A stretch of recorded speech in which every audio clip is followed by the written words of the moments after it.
क्या आप कभी दिल ही दिल में ये सोचते हैं कि आपका ईमान कमज़ोर हो रहा है जिंदगी की भाग दौड़ में? क्या आपको लगता है कि आप अल्लाह से दूर होते जा रहे हैं? अगर ऐसा है तो आज की कहानी आपके लिए है।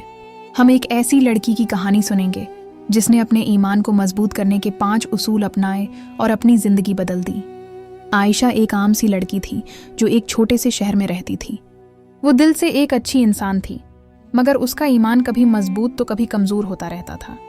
जब उस पर कोई मुश्किल आती तो वो अल्लाह की तरफ रुजू करती, मगर जब सब अच्छा होता तो वो गफलत में पड़ जाती। एक दिन उसकी दादी ने उसे बुलाया और कहा, बेटी, ईमान एक पौधे की तरह है जिसे मुसलसल पानी और रोशनी की ज़रूरत होती है। आज मैं तुम्हें 5 ऐसे उसूल बताऊंगी जो तुम्हारे ईमान को कभी मुरझाने नहीं देंगे। सबसे पहला उसूल है नमाज को इसके वक्त पर अदा करना। नमाज अल्लाह से हमारा सीधा राब्ता है। जब तुम अल्लाह से बात करती हो तो तुम्हारा दिल सुकून पाता है। दूसरा उसूल है कुरान से गहरा ताल्लुक। इसको समझकर पढ़ो, इस पर गौर करो। कुरान तुम्हारे ईमान को रोशनी देता है। तीसरा उसूल है अल्लाह का जिक्र हर वक्त करना। सुबह शाम के अज़कार, चलते फिरते कलमा पढ़ना, ये तुम्हारे दिल को अल्लाह की याद से जिंदा रखता है।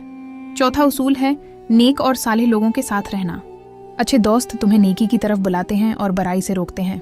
और आखिरी उसूल जो बहुत अहम है वो है दूसरों की भलाई करना। किसी की मदद करना, किसी की मुश्किल आसान करना अल्लाह को बहुत पसंद है।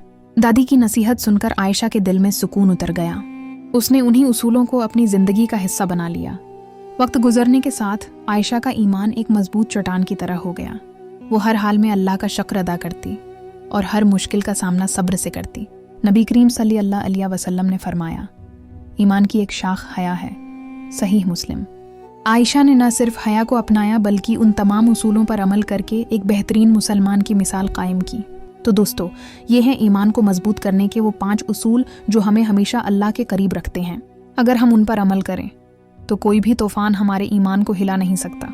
या अल्लाह, हमारे ईमान को मजबूत फरमा, हमें कुरान से गहरा ताल्लुक अता फरमा और हमें हमेशा नेक लोगों की सहबत में रख।